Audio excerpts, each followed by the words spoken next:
Let's go! It's the LA Football Podcast. Touchdown Ram! Recovered by the Chargers. Touchdown UCLA! With USC great and NFL stud, Frostee Rucker. The Trojans back in front! And LAFB founder Ryan Dyrud on the Believe Podcast Network and LAFBnetwork.com. This is your destination for Los Angeles football.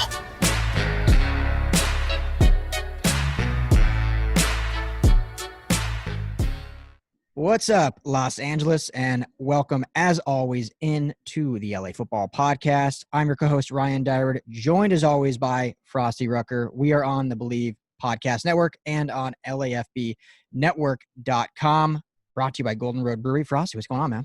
Yeah, not too much, Ryan. What up? LA, we're here. We got a lot to talk about today. A lot to talk about. We're going to be previewing these upcoming games. Rams host the Giants, the winless Giants. Chargers travel out to Tampa to face Tom Brady and the Buccaneers. That's going to be a fun conversation, as there was a lot of talks about Brady coming to LA. He chose Tampa instead, so we'll get into that.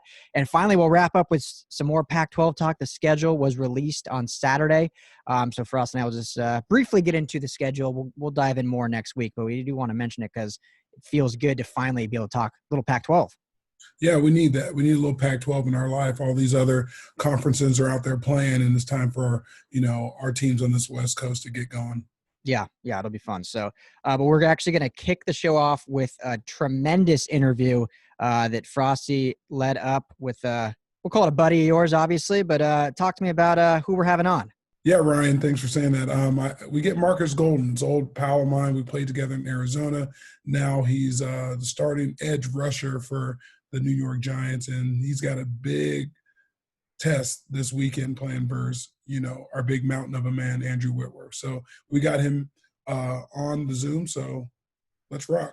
Yeah, absolutely. So great get. For you Rams fans, it's just going to be fun to get insight into that Giants defense. So that was kind of the thought process there, bringing on an opposing player and see how candidly we could get him to talk about the game plan. It won't be too much, but it was a lot of fun for me. So I appreciate you for setting that up. So we'll get right into that. But first, got to talk quickly about our sponsors for the show, betonline.ag. Frost, you've been kind of getting into the betting game lately, haven't you? I mean, as long as the Lakers keep playing and, their sporting events, I'm just looking, right? Yeah. And the good prop bets when you come to these championship games, there's prop bets, so first one to score 20, first one to score, tip off, there's all sorts of things. So, yeah. You probably just answered it, but what have been the few you've thrown money down on? I'm just curious. Well, AD, the 3-point shots in the game. The 12 he made all year. Yeah, right. Exactly. And now he's just shooting them left and right, right? Yeah.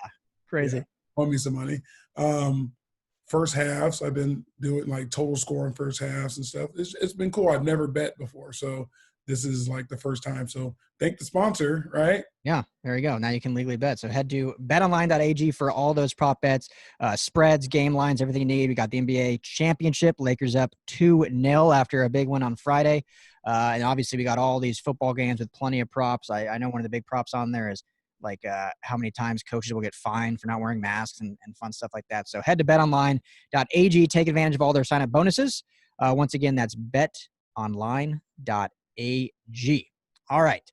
Finally, too, I love sports gambling, but I like a cold beer a little better. So Frost is joining me in having a beer this episode. I'm excited. So Golden Road Brewery. We got Bolt Up Golden Ale, as well as Rams, if I can face it correctly, Whose House Blonde Ale. Frost, what are you sipping on over there? Well, I got the Bolt Up because you forgot to give me the Rams beer. Well, so, when we got the Rams beer delivered, you were out of town. It's coming, don't worry. All these cases of beer, and I got just the Bolt Up. Thank God it's good. So I got the Bolt Up Golden Road. It's not going to show up on this end, but I got the Golden Road Bolt Up Golden Ale. So there you go. Just here. Can I have a sip? Yeah, sip away. There you go, and it's showing up fine. The virtual background likes to, make things disappear. So. I love that scenic view back there. It's a great view. Yeah, it's beautiful. It's like you're sitting up at Dodger Stadium in the parking lot, just overlooking down. But yeah, big thanks to Golden Road Brewery. Make sure to check them out. They have 5 locations, all still delivering beer, as well as they show you locations if you just head to goldenroad.la.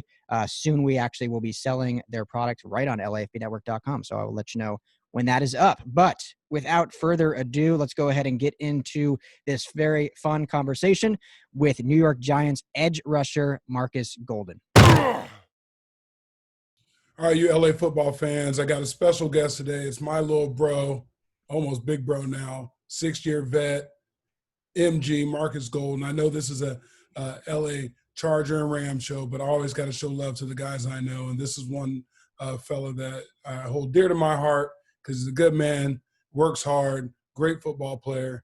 I want you guys to meet Markus Golden. Markus, what's up, man? What's up, man? Appreciate you, man. Thanks for having me on the show today, man. Always good to talk to Big Bro Frost, man. You already know, man. Love it. Yeah, man. Thanks so much for coming on. We're excited to talk to you and, talk a little bit about your kind of football journey and where you've gone, but also obviously you are with the Giants now and you guys are traveling to LA to play our Rams. So won't ask too much of you about the game plan. I know you don't want to divulge that, but hey, we can go back and forth and just see kind of what you guys are looking for as you play this high-powered offense in the Rams. Should be fun. Yes, it should be fun, man. I actually used to play them a lot when I played down in Arizona, so I'm excited. Plus, being from St. Louis, I got a lot of respect for the Rams on that part just because they used to be in St. Louis, used to be one of my favorite teams. So, yeah, man, I'm always excited to get out there and play against the Rams. And, of course, it's a good team for the last couple of years, been putting up big numbers. So I got a lot of respect for those guys. I'm excited to get out there and compete against them. Markus, I got a question for you. Just like you just spoke on, the Rams used to be in St. Louis. So is everyone in the city mad that they're gone, or are they still representing? You got your few. You got a few people that's kind of mad, upset a little bit, just because, back in St. Louis, we love the Rams, man. That was back when Marshall Faulk, Kurt Warner, all them guys was doing their thing. But they went back to L.A. where they was at first, man. So you got to respect that. But you got some mixed feelings down there in St. Louis. Yeah. It's funny. L.A. is already, I feel like, if you live in LA or you're from LA, you love it. If you're not, you kind of hate it. And then both of our teams came from different cities. I mean, obviously the Rams were here originally, but now it's like there's even more hate from those cities because LA just took our team. So we're used to it by now. Yeah, exactly. That's exactly how they be feeling, man. But like we said, though, they started off in LA, so they was in LA first, man. You got to respect that. Yeah. Markus, going way back, growing up in St. Louis and you played college ball for Mizzou. What was it like playing for Mizzou, and how did you enjoy your time there at that great university? Oh, man, it's crazy because going to Mizzou was probably one of the best times of my life, man, because I always wanted to go there. Since a kid, I always wanted to play at Mizzou. My big brother, when I was young, he had got an offer from Mizzou when I was in 7th grade. So that made me always want to go to Mizzou and always wanted to go play there since I was a little kid. So to get there was a dream come true. It was really one of the best times of my life, man. We was able to get in the SEC, go to the SEC East, win the SEC East, go to the SEC Championship a couple years. So it was great, man, as far as playing football. And university was a great university, man. I'm always trying to work hard. Even to this day, I'm trying to put on for Mizzou. Who was the other end that rushed right beside you? Oh, we had a few. Remember, we had Michael Sam, Coney Ely, and Shane Ray too. Whew. Oh, those boys played some football, didn't they? Yeah. Yeah, man. We used to be hunting. We used to get after it, man. That was the time. Oh. That's great. Obviously this was a little after your time, but so full disclosure, Markus, as just a true fan, I'm a Broncos fan. I'm from Denver. Frost hates it. I always bring it up whenever I can. But so obviously our new quarterback now, Drew Locke, played at Mizzou, obviously after you a little bit, but what do you think, just for fun, what do you think of Drew Locke? You think he's got a shot to be a great QB in this league? Of course, man. I got to always give respect to Drew Locke, man. One of the best players to ever go to Mizzou. Yeah. I've known him for a while. I actually knew him when I was at Mizzou, man, and he was always coming to Mizzou to visit, man. So I got a lot of respect for Drew. He actually went to Mizzou, lived up to the hype, and I got a lot of respect for him, man. I think he can be real great in the NFL. Yeah, playing for your former head coach, now Pat Shurmur as his offensive coordinator. So hopefully it works out for him. I love him. I think he's a great kid, so it'll be fun. Yeah, me too. I hope it works. I think it's going to work out for him for sure, man. Okay, Markus, let's dive into this game that you got coming up Sunday. You got to go against Big Whit. What are some of the things that you've seen on film or how you can get a sack on him? What do you have to say about the wily 15-year vet? Oh, man, I got a lot of respect for Big Whit. Like you said, been in the league for a while. Got a lot of different stuff he throw at you out there. Perfect technique. You got a lot of confidence in his technique, so I got a lot of respect for him. And I look forward to playing against him, man. You know how it go. You got to be able to go take it to him and switch it up, bring a little bit of different type of rushes towards him. So I'm always looking forward to go against guys like him, top-notch offensive tackles, guys that have been in the league for a long time. You know they're going to bring it. You know he's going to be ready to compete. So I'm always ready to go up against guys like that, man. It's going to be a fun matchup. And to get past him, you go after, quarterback in Jared Goff, who I feel like, and I'm sure you guys know this from film study and what you do in the defensive room, but is actually really, really good outside of the pocket. A lot of people don't see him as a mobile guy, but he's got a really high percentage outside of the pocket. So you as a pass rusher, do you want to flush him to the certain sides, or do you kind of want to keep him and just collapse the pocket on? What's kind of your bread and butter, your game plan to kind of shut a quarterback like that down? Of course, man. He can stand in the pocket. He can make throws in the pocket and outside the pocket. So you got to respect him at that. Try to contain them. Try to switch it up a little bit. But like you said, he makes a lot of passes on the outside of the pocket too. So he one of them great quarterbacks, man, that can make the throws. So you got to respect him at that point. But at the end of the day, you got to try to get out there and get after him and just compete. Get out there and get after him and rush against him and try to get some hits and put some pressure on him. Marcus, when you look at this offense as a whole, you being the leader on that defense, what do you tell the rest of the guys when they face them? Because it's a balanced offense, it looks like, the run pass, and they're doing a good job and get the ball down the field. And what do you say to the young guys that are on your team? How do you get them to compete and get to this level? Really, man, you just come out there and do your job. That's what you got to do. You got to start off by just doing your job. Coach has got a good game plan against them that we've been practicing all week, working hard to get down packed. And that's what I say. Get out there, do your job, take it one play at a time, and just get out there and compete. Yeah, this whole COVID thing, I'm sure you guys as players are sick of hearing about it, sick of talking about it, so I don't want to talk directly about COVID. But as a result of it, we see obviously all these horrible injuries going down. Your guys' running back, Saquon Barkley, lost for the season. Part of that could just be due bad luck. Part of it obviously is just, me and Frosty have talked a lot about soft tissue injuries and just not having the reps. So how do you, in a physical game and going up against, we already talked about Big Wit and all these other players, how do you prepare mentally and physically to stay healthy, but also put a good product on the field? Because it's got to be, the hardest thing in this professional age you've probably done in your career, I would think, is dealing with everything going on outside of what's actually happening on the field.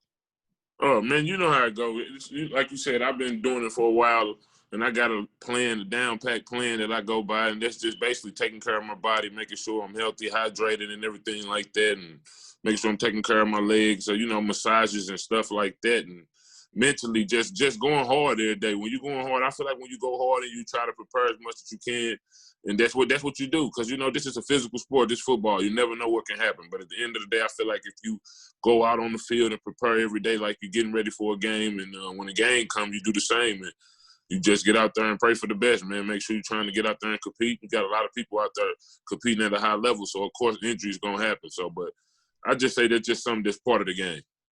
See, Ryan, Marcus is one of these guys that can go on the streak and get a whole bunch of sacks in a little bit of time. And I feel like this might be a game where he causes a lot of noise for our Rams, man. I think it's coming.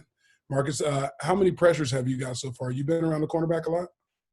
Man, I can't tell you. I ain't been able to really check and look, man. But every chance I've been getting out there and competing, man, I try to make sure I get after the quarterback no matter what. You get held on every play, right? That's what all defenders say. You get held on every play. Exactly. They don't call it though. They don't call it. Marcus, on this show, I'm completely always for the defense. So whenever there's a bad penalty, I'm usually siding with the defense. You know how I go. Yeah. Uh-huh.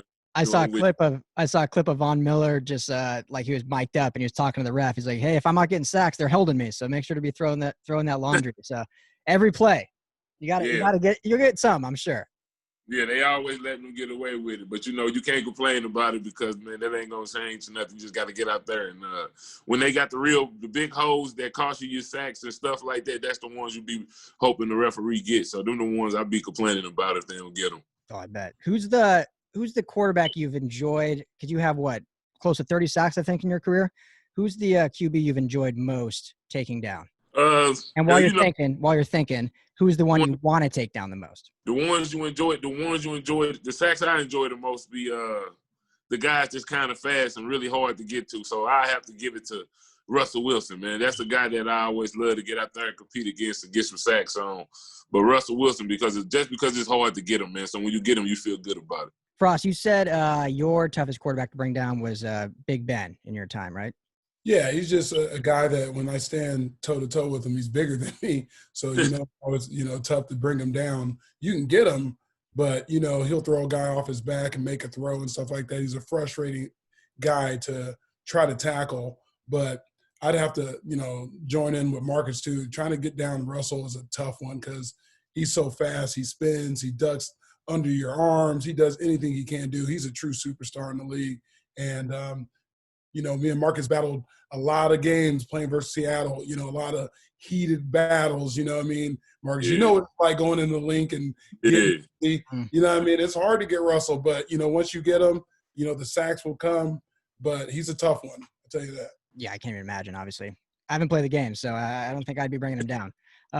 Marcus, so kind of last thing for me for this game, the Rams have really turned up their rushing attack. They have some injuries. Cam Akers not playing in this one. But Daryl Henderson, guy at Memphis, rookie last year, has really looked good, really speedy, can hit the hole hard, elusive when needed to be, and can catch the ball in the backfield. So how is that going to be a factor in this game, and how are you guys able to slow down a really solid rushing attack?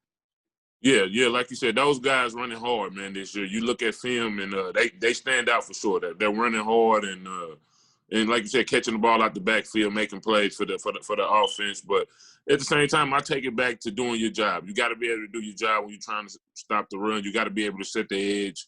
And that's what we're going to take it to is just making sure you do your job. And at the end of the day, tackling and making sure you get the guys down whenever you got the chance to make some big plays in the backfield. Well, Marcus, we don't want to hold you too much, man. I know you got to get some rest. You got a big flight coming up here pretty soon to get on the West Coast. As always, thank you. It's a pleasure to talk to you. You're my guy. Yeah. Sure we'll link up when Corona's over. Exactly. Good luck this Sunday. I'll be rooting for you. I cover the team, but I'm rooting for you always, no matter where you're at, no matter what team you playing versus, man. All right. Appreciate you, brother. It's always good talking to you. And also talking to you too, Ryan. Appreciate you guys letting me come on the show today. Hey, man, it's a pleasure. Great meeting you. Hey, I want to let you know, too, one of our first shows, I had Frosty list his top 10 pass rushers in the NFL. Markus Golden was on that list. So you are one of the best. You're going to get some good sacks this year. Hopefully not against the Rams. I'm rooting for you. Hopefully not. Hopefully you pile them on next week. But once you're out here, we'll get you a couple of these Rams Golden Road brews as well. So thanks, man. Appreciate you. Appreciate you, guys. Enjoy him. I've known him since his rookie year when we drafted him in Arizona. It's a guy I took under my wing. He was young then. Obviously, he's in 6th year, so he's he's becoming a savvy vet in the game now. And just a tremendous opportunity to be able to get him on our podcast. Yeah, absolutely. And it's always fun seeing the insight from the opposing team as they come in and, travel 3,000 miles across the country in a crazy whatever world we're in right now. But the Rams will have their hands full. And I didn't want to say this to him because obviously he's focused on his team right now. He plays for the Giants. But there's, the Rams, we've talked about it and it's been talked about a lot that they're lacking a pass rush, at least from the edge. Obviously, Aaron Donald is dominant. Michael Brockers does what he can. And Leonard Floyd, I thought, has played pretty well. But outside of that, they don't have those pass rushers on the edge. And I've been hearing rumors like Markus Golden's maybe a guy the Rams can target and not have to give up too much. So I think we need to start a little trend here of bring Golden to L.A. I think that'd be fun. Yeah, man, whatever it takes, just as long as he's on the field. And, Marcus is a great pass rusher. And like I was saying earlier in the podcast, that he can get on a roll, you know what I mean? And a big matchup versus Big Whit this week. Marcus being a premier pass rusher in this game, Big Whit doing a phenomenal job so far this year. I like it. I'm going to be tuned in all 4 quarters and see if Marcus can, beat Big Whit around the edge. But Big Whit's a stout guy. So it's a heck of a matchup. But I'm going to be drinking plenty of these Who House blonde ales. There you go. Delicious to the lips. Oh, man. Crisp, refreshing. We'll be drinking them together. But yeah, big thanks to Markus Golden. That was a lot of fun. Obviously rooting for him. And I hope for our Rams' sake, I didn't jinx it by saying hopefully he gets next week on a sack roll and hopefully he doesn't just come out guns blazing and beat up on Jared Goff and whatnot. But at least Big Whit, like you said last week, top 6 right now as a tackle in the NFL, playing some of his best ball and it's going to be a fun matchup to watch. So I'm certainly looking forward to it. We'll be tuned in. It's not an easy feat to go against Big Wit as it is, but when it's just like when you're playing really good, the person that you're going against got you circled. Coach has been eyeing in, and I know Big Wit's being prepared to face the best rushers because he's gone against some of the best. And I know Marcus needs to get on the board. So I'm going to watch that matchup as the day goes. Yeah. Last question for you, Frost. When Marcus was drafted by the Cardinals in the second round, what year was that? Your second or third year with the Cardinals, or were you guys coming in together at the same time with the team? Do you remember? No. This is his 6th year, so that was probably like my 3rd or 4th year. Okay, so you had already been with the organization for a little while. So, okay, cool. I was just curious. That was basically it. But yeah, man, should be a fun matchup and a great game. And overall for the Rams, I think this is gonna be a good rebound game for them that we can get into right now into our actual kind of a little bit of a preview of what to look for throughout this whole game. All right, so the Rams and Giants game, Frosty. Obviously, we just had a great conversation with Marcus, talked about kind of what he can bring to the table. But let's get into a quick preview and each look at maybe 2 keys to this game, not necessarily favoring one team, but just 2 matchups that we're looking for that will swing this game one way or another. Again, this is an 0-3 winless Giants team, but it's the NFL. Any given Sunday, any team can beat any team. But on paper and by just what we've seen so far, I think the Rams are the better team, but they still need to perform, go out there and execute. So I always let you start, Frost. Let's just continue that trend. Maybe when we go Chargers, I'll start first. But for this segment, give me one matchup you're looking for. Okay, so one matchup I'm looking for is actually we're going to go after our guest here. It's going to be Markus Golden versus Angie Whitworth. Obviously, Angie Whitworth is starting off at a Pro Bowl type of season, being the number 7 left tackle in the game right now, or tackles, period. He's just playing phenomenal. No one's getting near the quarterback, and which is a great thing for our Rams. And Markus Golden is a guy that is used to and accustomed to getting a lot of sacks and hasn't got on the sack board yet. So we know Markus Golden is going to be coming all the way from New York, ready to get some lamb chops, ready to get near Jared Goff, and we're going to see how it plays out. Marcus is a great pass rusher, and he's trying to get on the board. Andrew is a brick wall. So that's my number 1 matchup of the game. Yeah, maybe a great matchup. And Golden looking for his first sack, but I think we talked about it last year, led the team in sacks with 10 sacks, I believe. So obviously the talent and skill is there, and he's going to land home eventually. Hopefully it's not against our Rams. I'm rooting for Marcus now that I've met him, but hopefully it's not. I'm going to put you on the spot here. If you don't really know, we can just edit it out. That's the beauty of podcasting. But is there a special move that Markus Golden has? Every pass rusher I feel like has like a repertoire of moves. Does he have a certain thing he does that makes him so great? Marcus is just a relentless pass rusher, which you don't really hit home on your first pass rush move. It's always the second or third one, the counter. And that's what Marcus specializes in because of his motor. He just keeps rushing. So he has a great speed rush outside. He can beat you around the corner. He can dip under you. And he's strong enough to rip off and, use his hands and shed blocks and just make plays. He's a playmaker. So that's what makes him such a special talent. Yeah, so that'll be okay. That's going to be a good matchup and a lot of fun to watch, and one that will need to continue in favor of the Rams if they want to come out on top of that, keeping Goff upright. For me, I'm going to essentially piggyback off you, just go opposite. I'm going to look at the Rams pass rush outside of Aaron Donald against this Giants offensive line, who right now are giving up the 2nd most pressures in the NFL on Daniel Jones, who the guy's just kind of been running for his life and pressured, I think, like 50 or 47% of the time. So that's obviously something that you would think the Rams would benefit in, but the Rams have struggled with pass rush. They are middle of the road, about 14th in the league right now, which was actually a little higher than I expected because some games they haven't really gotten the quarterback, specifically that Eagles game. But who outside of Aaron Donald is going to step up? We've seen Leonard Floyd have a couple good games, couple good pass rush moves, but Samson Ebukam, I thought, would be having a better season so far. He's kind of disappeared here and there.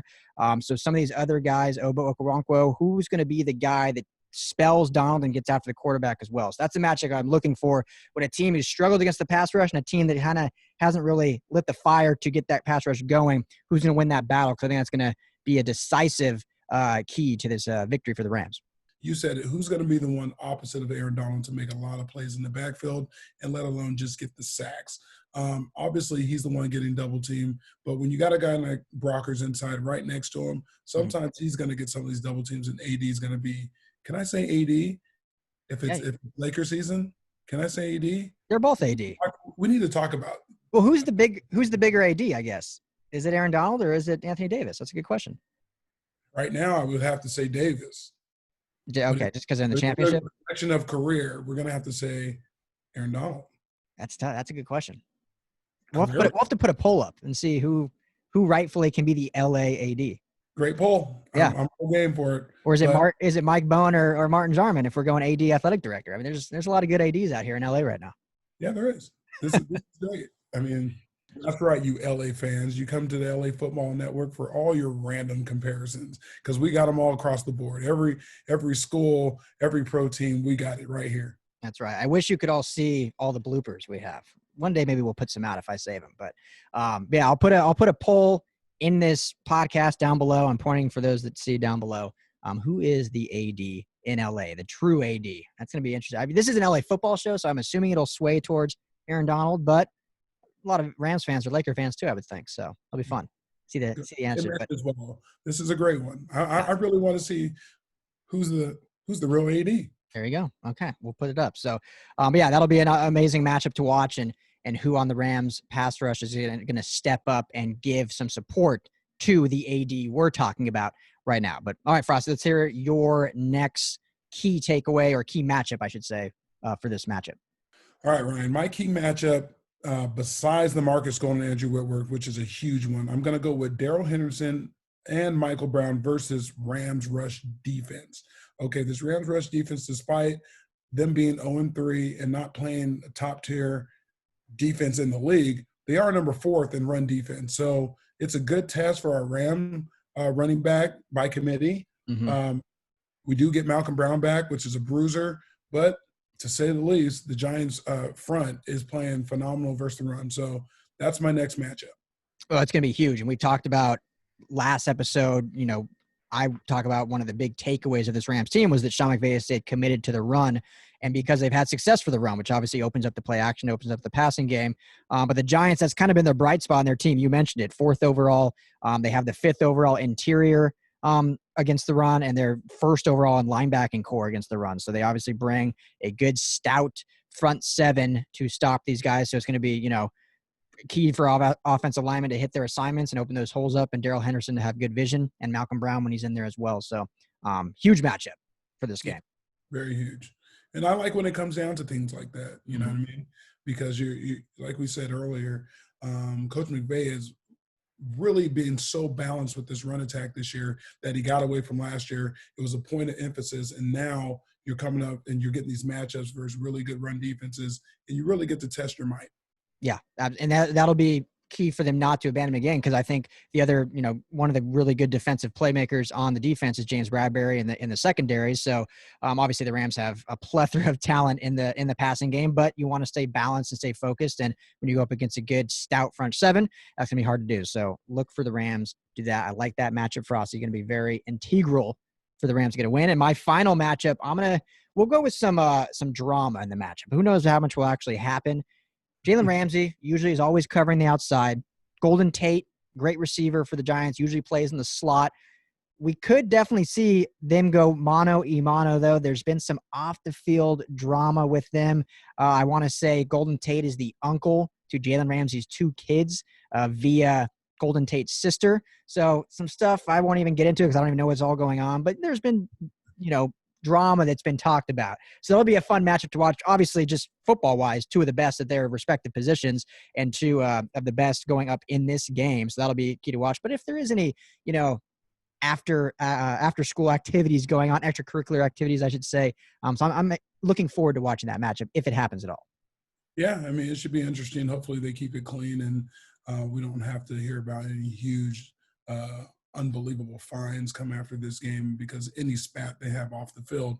But, it's a competitive league, and if those guys need that chip to play it the best they can play, it's going to be very entertaining, I tell you that. Yeah. Do you, in your years playing, do you ever remember anything like that of 2 guys having drama with, same women or families or sisters or – when it comes to who you're dating in a locker room, there's too many women out there to date someone's sister or someone's cousin or relative like that. Not to say it doesn't happen, but it's too many. As for family and things like that, it doesn't really get too messy. I'm sure people keep a lot of that stuff internal and Yeah. they deal with it, so it's not news because it is the worst news because family matters make things the worst. Yeah. But, for me and my experience, no, there's not too much of that going on. Okay, well, that's good. Yeah, you always – because when it works out in that situation, for instance, my and we're going to get off topic here, but that's okay. We're the host of the show. We can do what we want. My cousin is married to his best friend's sister. They have 2 kids now. They've been happily married for 4 or 5 years, I believe. And so that's a situation of, hey, it worked out great. And, why wouldn't you want your best friend to happily be married to your sister? But then we see, obviously this situation, kids, and it didn't end right. And we won't get into it, but it'll add some drama to the game. The last true that I can think of, and let me know if you can think of one, the last true receiver corner on-field drama I can remember was Odell Beckham Jr. and Josh Norman. Those were fun to watch, their battles when Odell was back in New York, and they kind of, almost got into fist fights on the field. I think way back to Andre Johnson and Cortland Finnegan was fun. Good one. Yeah. Crabtree. There we go. Crabtree and Talib, and yeah. There's always some good stuff out there, and it's entertaining, but it's sometimes it's a distraction because you don't ever want it to take the sport that personal and act out in that manner. But at the same time, you're grown men. So if that's where the showdown is, that's where the showdown is. It's not the bike racks anymore. Yeah, there you go. Yeah, you don't have to meet after school. Bike racks. Yeah, that's right. Tell everyone so the teachers find out and you don't have to do it. Do schools even have bike racks anymore? Do kids bike to school anymore? Is that even a thing? They got birds parked outside. Right? Bird scooters and whatnot parked outside. How weird is it now when we're getting older, obviously, for us, and seeing kids with birds, no textbooks anymore. Everything's on an iPad. Like, gone are the days of you having the backpack that was bigger than yourself. I mean, you were always a big guy, but for me, my backpack was like double my size with all my textbooks in it. Now you just have a freaking manila folder with your iPad and you're on your bird looking like a hipster going to school. As a Do they third grader. use lockers anymore? I don't know why you need to if you just have an iPad. I don't know. Maybe store your charger? I don't know. I guess. Yeah. Store your charger and your other paraphernalia that probably shouldn't be in school. But all right. Well, let's so those are the 4 key matchups that we're looking at. You can give me a score if you want, or just say winner or loser. Who you taking in this one? I'm going to have to go the Rams with this one. I think the Giants fly all the way across country and they leave 0-4. I do think they'll play really hard and give it a game. But in the end, I think the Rams pull away just because of what happened to them last week. I think this is a game that they should be able to enforce their will on a team, and they should. This is a great rebound game for them, and great teams don't lose 2 in a row. So I'm going to go with the Rams. Yep. No, you said it perfectly. I agree 100%. I think a little bit back that Bills loss and had the Rams taking care of business and won, could have maybe fallen asleep a little bit. This could have been one of those trap games, but the way it ended, the way they came up short, they're going to be hungry to get back in that win column. Again, I think the Giants, like you said, are going to come out. They're looking for their first win. They're trying to play spoiler, do all that. But just when you look at position by position, the Rams are pretty much better at every single position. And so, I'm not going to take that lightly, including, in my opinion, at each coaching level as well.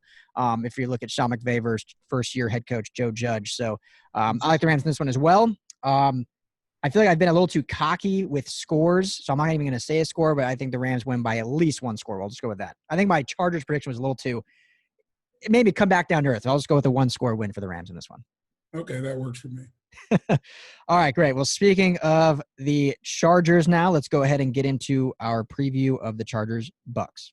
All right, this segment, of course, brought to you by Bolt Up Golden Ale from Golden Road Brewery. Chargers fans, there you go. Get it in frame, Frost. There you go. There it is. Soon we'll have your background, not just the virtual one, but I'm working on it. It's good for now. But yeah, man, this is going to be a fun matchup. I know a lot of fans, as soon as Brady went to the Bucs, had this one circled. Chargers fans and even Chargers haters, those San Diego guys, had this as a big matchup because of the Chargers not being able to get Brady, which I talked about a ton pre-signing. I don't think the Chargers should have gone after him just with the money he was dealt. They couldn't address other needs. That was just my opinion. We don't need to talk about that now because it's done. But this is still going to be a fun matchup because of that. So, Frost, let me ask you first, before we even get to the game, because you weren't on the show at that time. What did you think of, or how do I phrase it? Do you think Brady should have gone with the Chargers, or do you think the Chargers were okay by not getting him? I think the Chargers did what was right. They did have the money to bring Brady in, but you don't know for how long. I think Brady went to a situation with a coach that may retire with him. This is going to be an all-out try to win situation in Tampa Bay. Throw it all out there, try to win. I think everyone's completely going to be together as GM, head coach, and Brady. When they're all done, they're done. And I also feel like on the opposite side of that, the Chargers are rebuilding. Mm-hmm. Letting Phillip go meant they didn't want to bring someone the same age in, Or so older, you have to, you have to start from scratch, build a foundation. I think they got a good one. Yeah, no, I agree. And you don't get guys like Brian Bulaga and Chris Harris Jr. if you're paying your quarterback $30 million just because they didn't have that much cap room. I think Tampa had more cap to begin with. They had a base team. I mean, a lot of people forget, but Tampa went 7-9 last year, and that was with Jameis Winston throwing 30 interceptions. So they had a good foundation built. Felt they were just missing the piece, which was the quarterback. Obviously, they brought Gronk back with them, which is just more, I think, for fun than necessarily a huge matchup like he used to be. But overall, for this Chargers team and for the future of this Chargers team, I think the move was smarter for them not to go with him. And one of the big things people talked about was that he would have put butts in seats. Well, because of everything going on, that doesn't matter. So that didn't play a factor whatsoever because there's no butts in any seats, or at least not in LA. So I don't think that matters. No, maybe it's jersey sales or something like that. Maybe he's, and just bringing awareness to the Tampa Bay Buccaneers. They pretty much haven't quite done what they were supposed to do in the past 10 years or so. So maybe this is it. Maybe, they got their guy and he's excelling in different areas for them. Yeah. Well, let's talk about this thing because their coach, very well, Bruce Arians, BA. Mm-hmm. When you but when you just look at Brady and BA, do you like that fit, that marriage? Or just tell me more about, Bruce Arians as a head coach, as a guy, and what you think of him and his coaching staff. Well, I think for one, if I've talked to guys that play with Tom and tell you how normal of a guy he is. Obviously, he has this regimen on training and excellence and being one of the best, if not the best quarterback ever to play the game.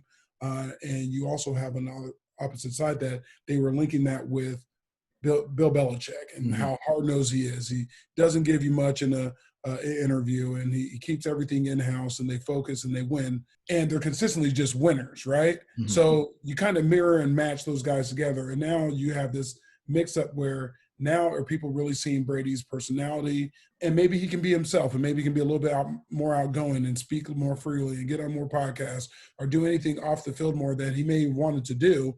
And with BA, sky's the limit. BA keeps you like you're a grown man. You come here, you work. I'm not saying Bill Belichick doesn't. Yeah. I'm just saying it's a whole different vibe with BA versus the presumption of what a Bill Belichick run club is.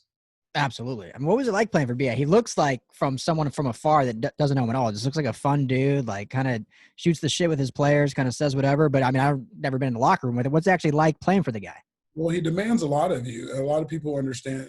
They call him Uncle Bruce because he's very likable. You can't go to his office and talk to him about personal situations or any situation, what's going on in the building. He's very personal when it comes to things like that. Mm-hmm. But at the opposite side of that, he is great to let the leaders lead in the locker room. He always surrounds himself with a great coaching staff, and they can take the lead in their rooms and do whatnot. And he's obviously the final say. And he's a great guy to coach under. When I look at his coaching staff now, he has Brian Leftwich, right? He has Larry Foote. He has a lot of old players. Kevin Ross is a defensive back coach. He has a lot of guys. Todd Bowles is a defensive coordinator, which he coached. Then you know how that relationship has gone. So he gives these guys chances, and they're African American guys, so they should be up next for head coaches and being not only position coaches but coordinators, and that's something that's not blanketed across the league. And he gives those guys those opportunities because he trusts them. And he was a great guy to play for. And, if I ever coached, that would be a guy that I would, he'd be one of the first phone calls to give me a letter of recommendation. Yeah, that's great. No, it seems like an awesome guy. And I love you mentioned Todd Bowles, who I was one of the more, once he was let go by the Jets, I think one of the more underrated acquisitions or signings, whatever you want to call it, when BA brought him onto his staff once he was hired in Tampa, because tremendous defensive mind, expects a lot from his players, but seems more like a quiet guy, but obviously his players love him, play well for him. And that defense, which we're going to get into here in a minute, who the Chargers have to face, is, the spotlight's on Brady, but this is more of a defensive team, even with all the weapons that I think the Buccaneers have. In my opinion, this actual best part of this team is their defense. So we'll get to that here in a second, but you mentioned Byron Leftwich. Isn't he younger than Tom Brady, or is he old? I know he played in the league a while ago, but not as long as Brady. Good question, Left. That's a good question. Right? Yeah, but I know he's a great coach, and he was on our staff when I was in Arizona. So I actually had the chance to meet him, sit down during lunch, to talk to him about, the infamous video clip of him being hurt, getting, his lineman taking him down the field when he was in college, and just talking him through all that stuff. And he was a great guy to catch up with. And, he really knows his football, and he's the offensive coordinator for that ball club. Love it. Yeah. I love when he was, came out of Marshall, went to Jacksonville, and the beauty of internet, I just looked it up while you're talking. He's 40. So he's a year or two younger than Brady, the quarterback that he now leads. So fun stuff. But yeah, happy for Byron. And I was happy that BA brought him over because he, like you said, he was in Arizona staff. So good to see him continue to grow his resume. And who knows, maybe we'll see him as a head coach one day. Yeah, it can happen. Should. Yeah. That's what I love about coaches like, BA and Andy Reid is not only are they great coaches, but they're great leaders, and the guys underneath them, they care about blossoming their futures. And I don't want to talk bad at all about Bill Belichick. I've never met the guy. Obviously, probably the greatest coach, definitely top 5 of all time. But his tree and his guys under him, we don't see the same success level. I don't know if that's just, I don't know what it is. I don't really want to get into it, but I love guys like Bruce Arians and those are guys that you can just see their guys blossom because of how they led them behind closed doors. Yeah, it looks like Bill Belichick's tree goes from the college ranks. So Les Miles, you got Nick Saban, you got those guys, not so much pro coaches, right? And it doesn't really translate when they leave for the majority of the time. I'm not going to say everyone, but somehow they end up coming back, or they're not as successful because they're trying to emulate a discipline building just the way Bill has, and all this. But that takes years and years and years of building a culture, and those guys don't have the grace to get those years. So, and then they have to play versus their old boss. So then he always wins then. So, yeah. Right? So BA, Bill Belichick, just look at the names we're talking about. Those are great coaches, huge accolades, Super Bowl champion as coaches, and this is going to be a good game. Yeah, no, and that's a great point. Last thing I'll talk about with Bill Belichick. But yeah, you mentioned the culture and just almost the hard ass mentality and business as usual, not really having fun, if you want to say that. And I remember when Matt Patricia first went to Detroit, and there were stories coming out how the players wanted to mutiny because they just football wasn't fun anymore. They hated that, and that's because when you come in and you try to implement that style, and you're with an organization that hasn't won in ever in Detroit, guys aren't going to buy into that. Whereas they know when they go to New England, yeah, it's going to be a little harder to play here. It's not going to be as fun, but hey, we're going to be in the AFC Championship every single year, so I'm okay with that. So yeah, to your point, that I think is why his tree hasn't blossomed, because they have to go in somewhere and coach a little differently for 5 or so years, and then they can start kind of being more like Bill Belichick. But be a very different style, and let's go ahead and get to this game now with the Chargers. So talk to me first, Frost, about this pass rush with Tampa Bay. Shaq Barrett led the league last year in sacks, had a big game last week against his former team, Denver. Right. My fan team had a safety. I love Shaq Barrett, man. Played at Colorado State, great player. Talk to me about this pass rush. This is your position. What do you think of this group? Well, like you said, you just mentioned they got Shaq Barrett on one end, they got JPP on the other end, they got Sue, they got Villa inside, and these guys can cause havoc. They can give you a long day on a Sunday or a Monday or a Thursday. So hopefully the Chargers are up for this pass rush. They lead the charge on this defense. It's a stout defense. It's a disciplined defense that can get the job done. And I think, like I said, the Chargers have to be able to block these guys. If they don't block this, it's going to be a long day for that rookie back there. Yeah, tough task, especially with kind of the turnstile we've seen on the Chargers offensive line with the injuries continuing to mount up. Brian Bulaga is still, battling. I believe he's actually been ruled out, so they'll be, running out other right tackles out there and guys, coming in and out. So tough task. Luckily, surprisingly, Justin Herbert has actually played pretty well under pressure. According to Pro Football Focus, he's ranked 10th out of quarterbacks under duress in the pocket. So that helps, but it's still not going to be enough when you're constantly under duress. And Todd Bowles draws up a lot of blitzes. I saw it last week again. Like, they were bringing 5-6 guys constantly. Again, that was against a Jeff Driscoll-led Broncos, much less talented at the quarterback position. So I don't know how much he'll blitz Herbert, but how much you know about Bowles? Is that just for our listeners, is he just a blitz heavy guy? Is that kind of his defensive scheme and what we should expect in this one? No, I think he's a really dialed-in coach that knows what to do versus each team, and you send a lot versus a Denver team that aren't very good at the quarterback position. Yeah. And so do I see a lot of blitzes coming this week? I think that I do see a lot of blitzes just because, you're facing the Todd Bowles team that knows what Justin's keys are. He's really good at getting out of the way of the blitzes. He's really good at scrambling and, getting rid of the ball and running with the ball, so you will see a lot of different looks. You'll see a third down package. I'm sure that they call it a speed package with Coach Bowles that will send guys from each corner of the earth. And it'll be precise blitzes. He goes the man occasionally when no one else will. He'll go zero on you, and he's confident in his players. And that, when a coach can call plays and put corners on islands, but tell them in the meeting room, I'm putting you on the island because I know you can make this play, not just doing it and pointing the finger at you. Yeah. There's a rhyme and reason behind Todd Bowles. Yeah, absolutely. It'll be a tough task for this Chargers offense. Let's stick with this before we move over to the other side of the ball, and then we'll talk more about Brady. But what do you think Herbert needs to do to give this team the best chance to win? So obviously you have Austin Eckler, who's great at leaking out of the backfield. He's one of the top receiving threats in the game, and I think he's like top 5 in actual targets. I saw him heavily used last week against Carolina. So is that kind of how you, I guess, defer the blitz, is when you're able, every time they blitz, if you can just dump it off and you're getting, 20-plus yard plays from Eckler, is that the best way to combat that, you think?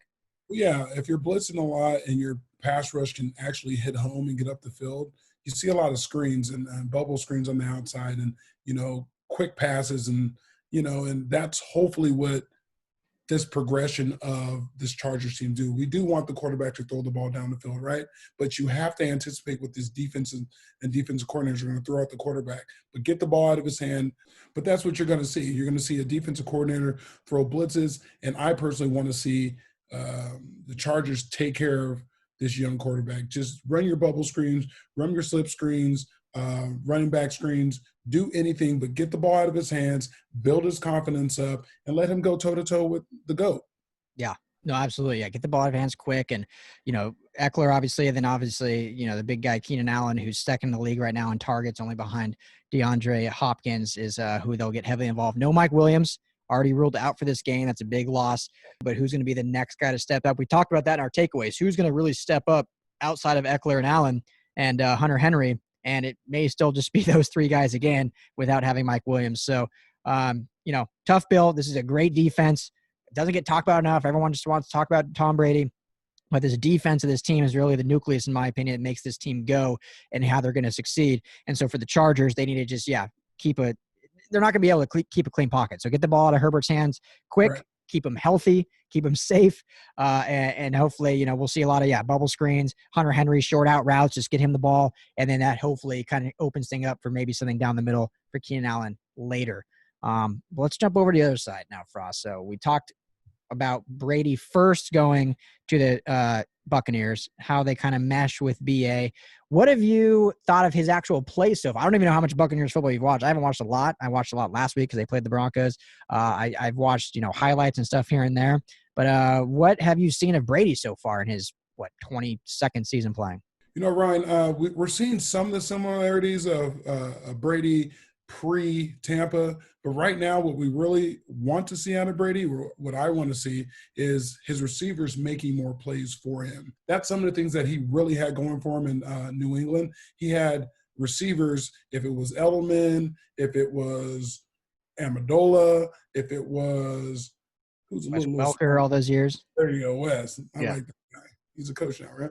If it was Welker, he always had these playmakers that could route people up and get position and have yak yards. And if you guys don't know what yak yards are, that's yards after the catch, and they break tackles and they make big plays. So I haven't seen a lot of that, and that's what he's accustomed to, to staying upright, get rid of the ball. And we haven't seen a Gronk that we're accustomed to. BAS gave a press conference and said, Gronk's a blocker. He came here to block.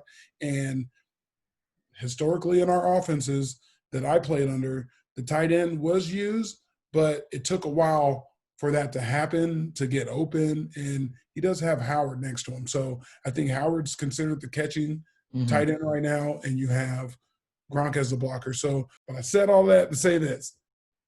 Tom Brady isn't the same Tom Brady, and he shouldn't be, because he's in a completely different offense and he's still getting comfortable in it. Yeah, no, of course you said it, and they're implementing all new things for him, terminology, everything, which is the first time in his entire career.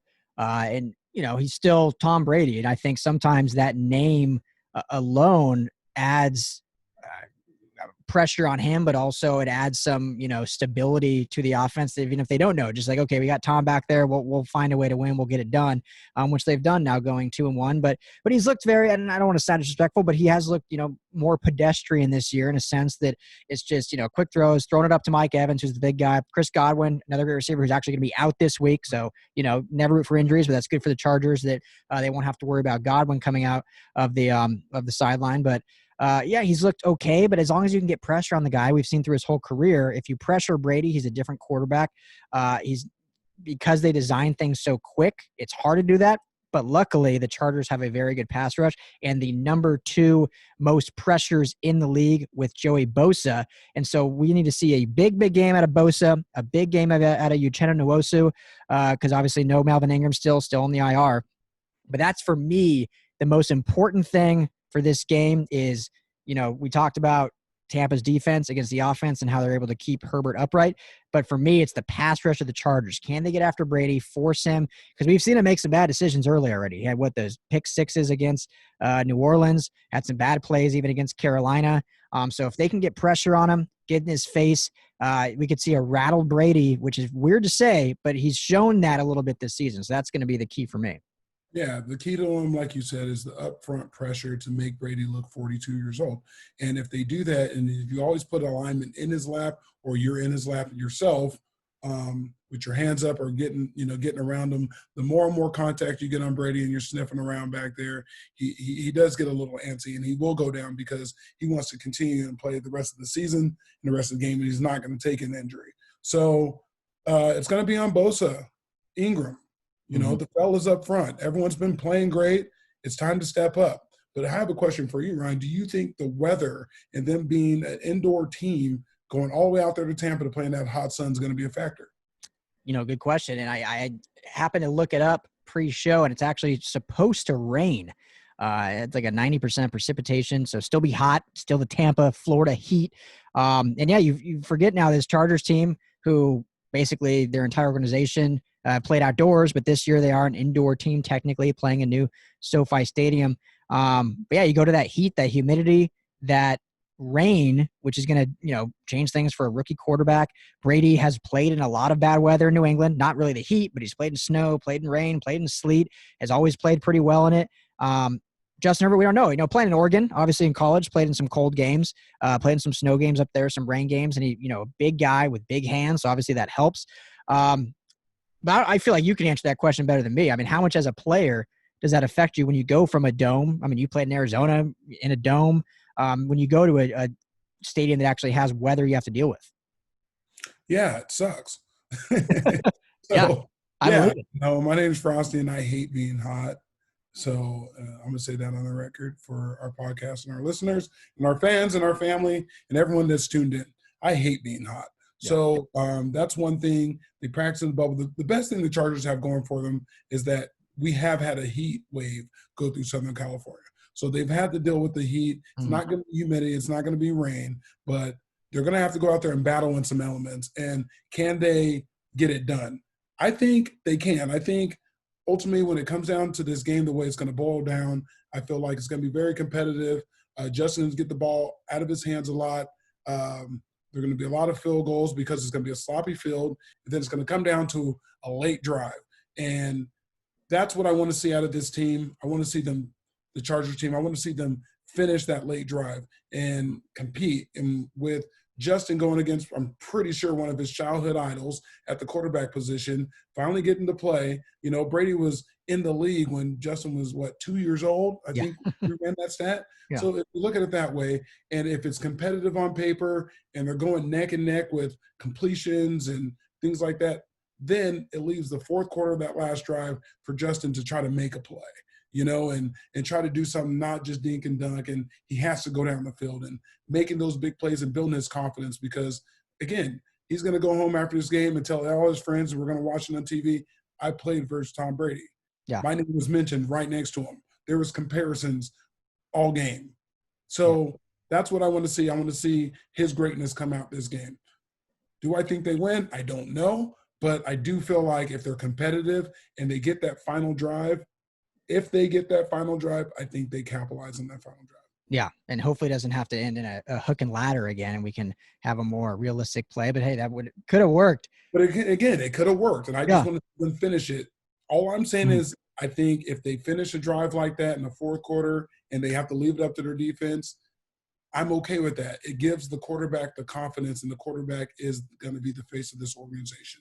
Yeah. So if he gets a fourth quarter drive and they executed it, after that he did his job and leave it up to the defense, and then you got to sit back and watch Tom Brady do it.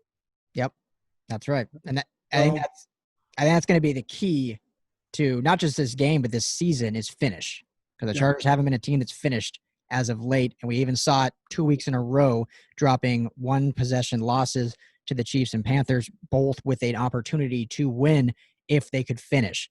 So if they can finish against Tampa team, I think it's going to be a good game. I know most people will have the Bucs in this one.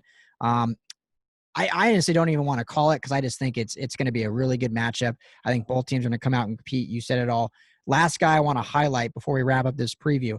We mentioned the importance of the pass rush with Nwosu and Bosa and others, but I want to highlight Jerry Tillery and the guys in the middle, because what Brady's been so good in his career is even when you get pressure from the edge, he is so good at stepping up in the pocket, staying calm, and delivering strikes. But if you have pressure coming up the middle and forcing him to spin out or go to the edge, and then you have Bosa or Nwosu waiting for him there, that's going to be a game changer for me. So if just Jerry Tillery, Damon Square, Isaac Rochelle, these guys in the middle can really apply pressure, it'll make things easier for Bosa and Nwosu and make things a lot harder for Brady. And if that's the case, then I like the Chargers in this game a lot, and hopefully we do see Justin Herbert finish. So, Frost, I'm a man of glass half full. I'm confident. I'm going to go with Chargers in a 3-point game. I'm taking them.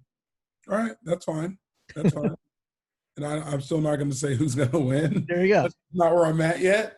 I'm just not confident really with either team right now at this moment on saying who's going to be a winner, because the weather is going to be a determining factor for me. Mm-hmm. And Tom Brady does have this experience. Tampa, I'm sure they deal with the weather and that each day because they have to practice in it. Yeah. And they do that. But you never know. You just never know in a given Sunday. So, yeah. Before we started this segment, I was going to take the Bucs, actually. I was going to say, because I think I pick the Chargers every week, but I was going to say, I didn't pick them against KC. I was going to take the Bucs, and I talked myself into taking the Chargers. I'm like, if they can apply pressure in the middle, contain Brady, and Herbert stays upright, I talked myself into it. But it's true, though. If they apply pressure in the middle, that's where Brady's not his best. Mm-hmm. And he's, getting A-gap blitzes and whatnot. We might see a 42-year-old Tom Brady. If not, we're just going to see Tom Brady leading the Tampa Bay Buccaneers for their next victory. Yeah, so should be a great game either way. Make sure to drink plenty of Bolt Up Golden Ale. You tee that up perfectly, Frosty, with the sip. So, but should be a good one. Looking forward to it. Delicious. All right, so before we wrap the show, Frost, the schedules came out for the Pac-12. Finally, there's 7-game schedule. There'll be the 5 games featured for both the Pac-12 South and Pac-12 North. One, I don't even know what you call it, outer conference or outer division, I guess, game. And the final game will be based on ranking, which hopefully gives them an opportunity for the playoffs. So quickly, Frost, just, I'm excited, but give me your 2-game USC games that you're most looking forward to. I know there's only 6 so far slated, but what are the 2 you're most looking forward to? Well, I'm going to go with the opener, and the opener's versus Arizona State. They have a great staff, great players, recruited very well. Heck, they even took one of our coaches over there, a young guy we had. So That game is going to be circled. And before it was going to be a UCLA game to start it off, and now it's ASU. And, that's always a competitive game. Yeah. So I'm going to go with that game. And then the next one that I really want to see, another well-coached team, great recruits, is a Utah. Mm-hmm. Utah always plays SC good. SC always plays them good. They're very competitive.